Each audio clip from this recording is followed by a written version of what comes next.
In this video, I'm going to talk about careers using Python with a specific focus on careers in data science and artificial intelligence. Now, if you are already a software engineer and just looking to hear more about careers in the AI fields, go ahead and skip ahead in this video, as we're going to start by talking about some background on Python careers itself. According to Gemini, Python's versatility and readability have made it a sought-after language across various industries. From web development and data analysis to machine learning and automation, Python skills are in high demand, offering promising career opportunities with competitive salaries. Its vast ecosystem of libraries and frameworks further empowers developers to tackle complex challenges efficiently. Now, as a Python developer with Python as my preferred language, I agree with this statement. While I have developed applications using many different languages over the years, Python has long been my favorite, and of course coupled with JavaScript, the language of the web, and I find that the two go together quite nicely and oftentimes have shared syntax, which is wonderful. I'll start by going through some basic roles and titles that you might find when you're looking for a career that uses Python. And we'll go from there to look at more specific careers in some of the powerhouse Python career spaces like data science and artificial intelligence. To start with, Python developers find opportunities across numerous industries.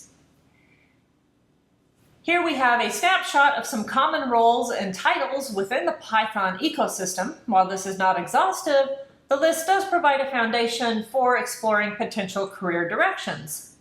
I have noted here, with little pink check marks, these are roles that software engineers at Tanya AI currently and have previously been a part of. We'll start with software engineering. That's the most obvious for a software developer. In software engineering, we can break things down into different categories, and this might look like back-end development, web development, mobile app development, game development, and desktop applications. In back-end development, you might have a web application developer, an API developer, or a microservices architect. In web development, specifically in Python, web development would use the Django, Flask, Django or Flask frameworks. However, as I said, we like to use Python and JavaScript here at Tanya AI, and we don't use the web development frameworks, but as full stack developers, we use Python on the back end and JavaScript on the front end as a front end developer. Of course, in web development, you'll also see titles like web application developer. Now to some things that we don't do here. Mobile app development, where you might have a mobile app developer, a game developer, or a UI UX designer. Game development, where again, you'll have roles like game developer, game designer, and game programmer. And desktop app development, specifically in Python, which I don't believe is one of the commonly used languages for desktop applications. However, there are some libraries like PyQt and tkinter in Python that allow us to create desktop apps directly in Python. And roles like that might have titles like desktop application developer, UI UX designer, or software engineer. So you'll notice there's a lot of overlap across the different fields in terms of titles. And for each of these, I've only given 3 example titles. While that is certainly not exhaustive, there are a lot of other titles that you'll see. In data science, a specific field, You might see data analysts, data engineers, data scientists, machine learning engineers, and statisticians. In artificial intelligence, you might be an AI researcher, a machine learning engineer, again, as we saw in data science, a natural language processing engineer, or a computer vision engineer. Again, that is not exhaustive, and we'll talk about data science and AI a little bit more in a moment. For data analysis and visualization, there are roles like data analyst, business intelligence analyst, data visualization specialist, market research analyst, and financial analyst. And of course, DevOps and automation allow us to deploy our applications and keep them secure. You'll see roles like DevOps engineer, automation engineer, site reliability engineer, cloud engineer, or software engineer.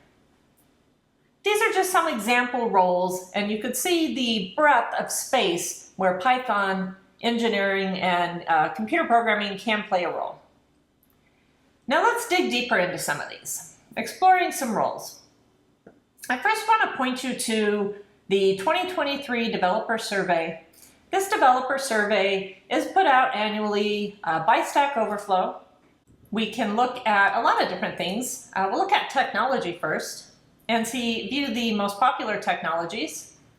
And it starts with programming, scripting, and markup languages, where we see that JavaScript is the most popular language. Of course, as I said, JavaScript is the language of the web. You do not have web applications without JavaScript. HTML, CSS, which is the framework of the web. And then Python, which comes out as the top programming language outside of the web programming resources. So you see Python is quite a popular programming language.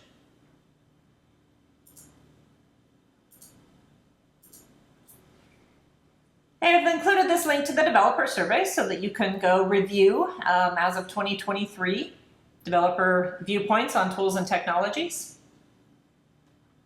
For generative AI, I created a page on skills and demand. And what I did here is I took a snapshot of the technologies and products that I saw in just a random sampling of recent job postings. The snapshot was taken in April 2024, where the landscape for generative AI is evolving rapidly with new technologies and techniques emerging continuously across the stack. And like the Big Bang, products are popping up everywhere. So of course, a lot of companies are looking for individuals with some experience using generative AI technologies. And this little snapshot just looked at probably 20 to 30 random job postings across several different job boards and picked out the technologies listed and then organized those technologies into different categories. So for programming languages, predominantly Python.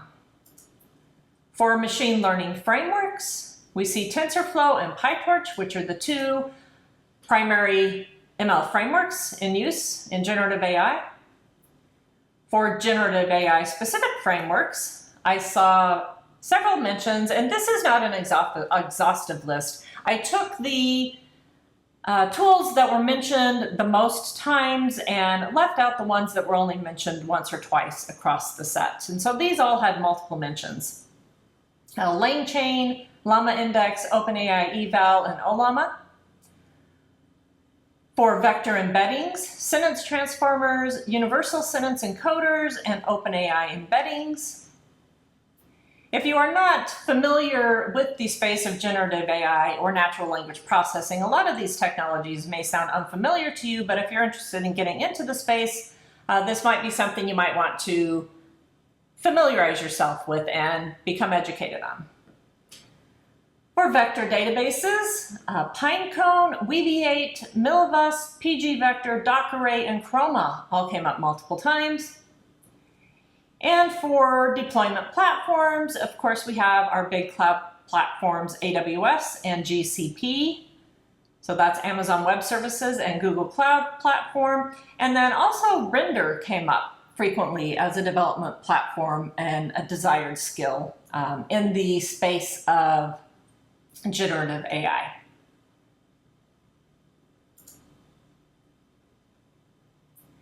When we talk about data science can be defined in a lot of different ways. And in fact, depending on who you ask, you might get a very different definition, and different companies will classify data science in different ways. But one broad picture that you can look at is data science is the intersection of statistics and math, computer science, and business and domain knowledge. So if you intersect all three of these things, in the middle you have data science. And to understand a little bit more what these different categories are, let's say we just intersect computer science with statistics and math. Then we have statistical programming, so programming that's creating and using statistical applications. If we combine computer science with business and domain knowledge, we have roles in data and software engineering. If we combine statistics and math with business and domain knowledge, we have roles in research and analytics. So this is one viewpoint of data science and the roles associated with data science. Next, let's look at AI roles. To create this graphic and these leaves in the tree, I actually had a rather long conversation with a generative AI, Claude AI, and we worked together to come up with the best summarization and categorization of the different AI areas of research and engineering. And then we even had a continued discussion on what the best way to visually and graphically present this would be. And this work is a culmination of a long discussion on the topic. And we ended up with a tree, which I decided to make an upside down tree, as it is not growing so much as being engineered. Within AI, we identified three core areas: perception and analysis, reasoning and action, and learning and adaptation. So under perception and analysis, you have computer vision and natural language processing. And so an AI developer interested in these fields could have roles in computer vision as a machine learning engineer or a deep learning engineer in computer vision, or many of the roles in natural language processing. Reasoning and action, you might see roles working towards knowledge representation and reasoning, planning and decision making, or robotics. And then learning and adaptation, you might have roles available in deep learning, which is a subfield of machine learning, or machine learning in general. So these are the types of roles you might see in AI, and I wanted to go in depth with AI since this is quite a popular and growing field, and there are a lot of opportunities to join AI at this time and start your career in AI. And here I went to Gemini, and I discussed with Google's Gemini the things that Claude and I had talked about, and got some additional feedback from Gemini. So now I've involved two generative AIs in helping me to put together this page for you. So in my discussion with Gemini, we came up with all areas of AI are likely to use Python to some extent, as it's one of the most popular programming languages for AI and data science. However, the degree of Python usage may vary. So let's look at the 7 fields, and this is the 7 leaves that Claude and I came up with in our tree. And I've ordered these based on the Python usage. So going from very high to moderate usage. Machine learning, which includes deep learning, has very high Python usage. Libraries like scikit-learn, which is a machine learning library, TensorFlow and PyTorch, which are deep learning frameworks, and Keras, which is a layer that sits on top of either TensorFlow or PyTorch to abstract some of the details of these frameworks. These are all Python-based and widely used in the field. Deep learning specifically has very high Python usage. As mentioned under machine learning, the most popular deep learning frameworks are Python-based. Natural language processing, very high Python usage again, with libraries like NLTK, which is the Natural Language Toolkit, Spacey, and transformers for advanced models like BERT. These are all Python-based. When you think about large language models like Claude and Gemini and ChatGPT, which many of you are familiar with, these are based on this transformer model and come out of natural language processing. So if you're interested in generative AI, you should review natural language processing and look for work in fields that use techniques there.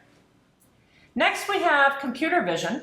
So these top three, machine learning, deep learning, and natural language processing, very high Python usage.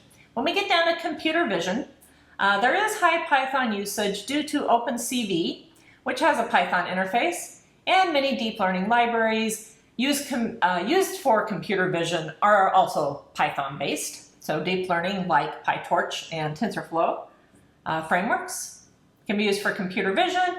But we say high Python usage because there will be other languages at use there as well. And from here, the rest of these start to fall into the more moderate. So robotics is moderate to high, with lower level control using most likely other languages, where Python is often used for the higher level programming and integration with other AI systems.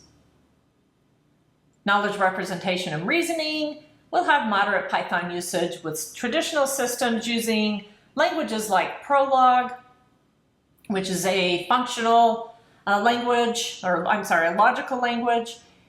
And Python does have libraries for logical reasoning and knowledge representation, but it's not specialized to that type of task, whereas other languages are. And finally, planning and decision making, again, moderate to high Python usage. Many modern planning and decision-making algorithms are implemented in Python, although some specialized systems might use other languages. So predominantly, machine learning, deep learning, and natural language processing are the areas that are going to be very high Python usage. So in summary, while Python is prevalent across all of the areas, it's particularly dominant in those three I mentioned. And while the other areas use Python extensively, they might also employ other languages depending on the specific requirements or indeed legacy systems. And the disclaimer that this page is created in collaboration with Gemini and Claude over a iteration of a couple of hours of discussion and iteration on the things that we actually want to add to this page. All right, I hope you enjoyed that, and that gives you an idea of what it's like to become first a Python engineer, but then an engineer in the field or fields of artificial intelligence.